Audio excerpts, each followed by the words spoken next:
बिस्मिल्लाहिर्रहमानिर्रहीम। अल्लाह ताला के फ़ज़ल व करम से आज के इस दूसरे इजलास की कार्रवाई का आगाज़ होता है।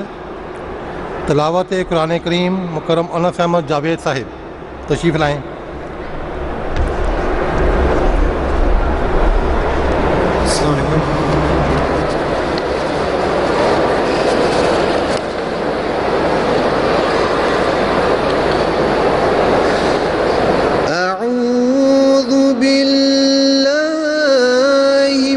शैतानिर्रजीम।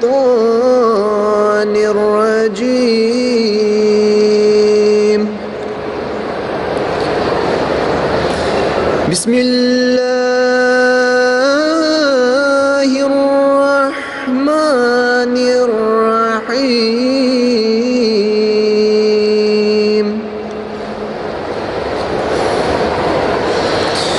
कुल अतीअु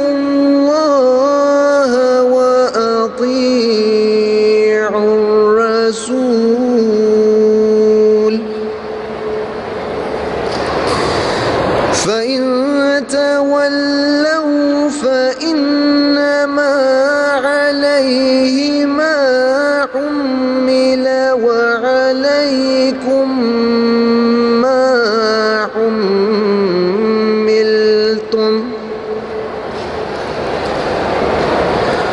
व इन तुतीऊहु तह्तदू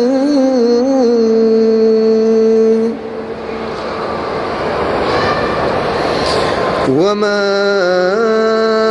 अलर रसूल इल्लल बलागुल मुबीन।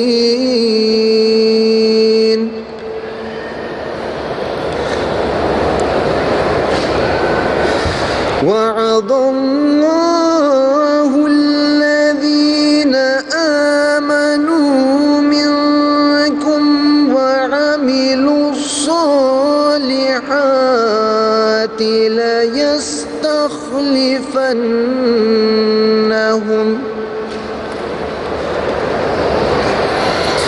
ليستخلفنهم في الأرض كما استخلف الذين من قبلهم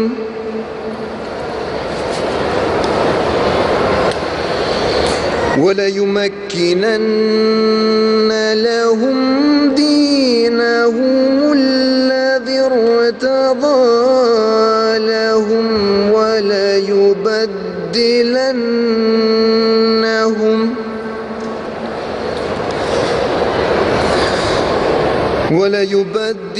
وليبدلنهم من بعد خوفهم أمنا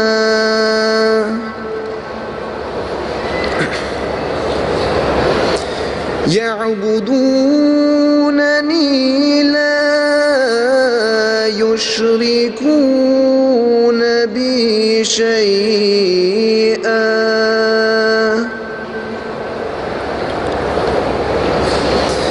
ومن كفر بعد ذلك فأولئك هم الفاسقون.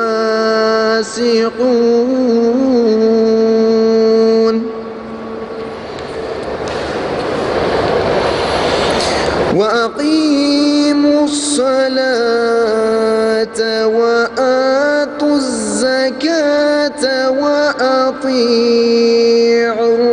الرسول لعلكم ترحمون.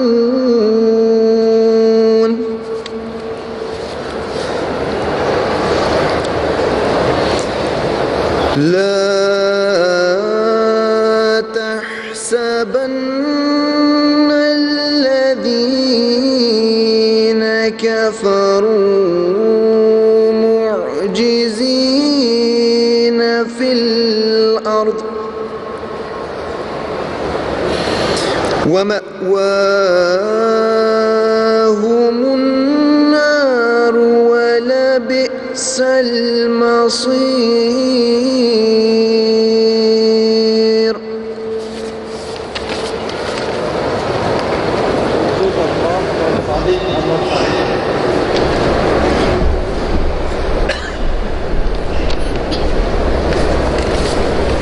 السلام علیکم ورحمۃ اللہ وبرکاتہ۔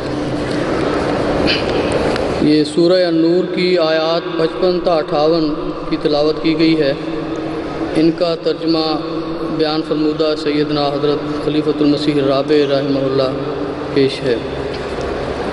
اللہ کے نام کے ساتھ جو بے انتہا رحم کرنے والا، بن مانگے دینے والا اور بار بار رحم کرنے والا ہے۔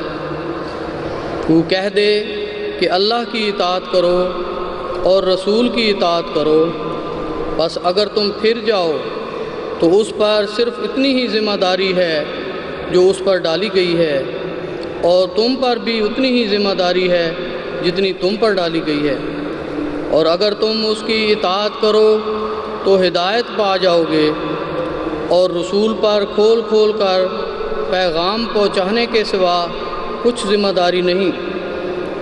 تم میں سے جو لوگ ایمان لائے اور نیک اعمال بجا لائے، ان سے اللہ نے پختہ وعدہ کیا ہے کہ انہیں ضرور زمین میں خلیفہ بنائے گا، جیسا کہ اس نے ان سے پہلے لوگوں کو خلیفہ بنایا، اور ان کے لیے ان کے دین کو جو اس نے ان کے لیے پسند کیا ضرور تمکنت عطا کرے گا، اور ان کی خوف کی حالت کے بعد ضرور انہیں امن کی حالت میں بدل دے گا۔ وہ میری عبادت کریں گے، میرے ساتھ کسی کو شریک نہیں ٹھہرائیں گے، اور جو اس کے بعد بھی ناشکری کرے تو یہی وہ لوگ ہیں جو نافرمان ہیں۔ اور نماز کو قائم کرو اور زکوٰۃ ادا کرو اور رسول کی اطاعت کرو تاکہ تم پر رحم کیا جائے۔ ہرگز گمان نہ کر کہ وہ لوگ جنہوں نے کفر کیا وہ مومنوں کو زمین میں بے بس کرتے پھریں گے، جبکہ ان کا ٹھکانہ آگ ہے اور بہت ہی برا ٹھکانہ ہے۔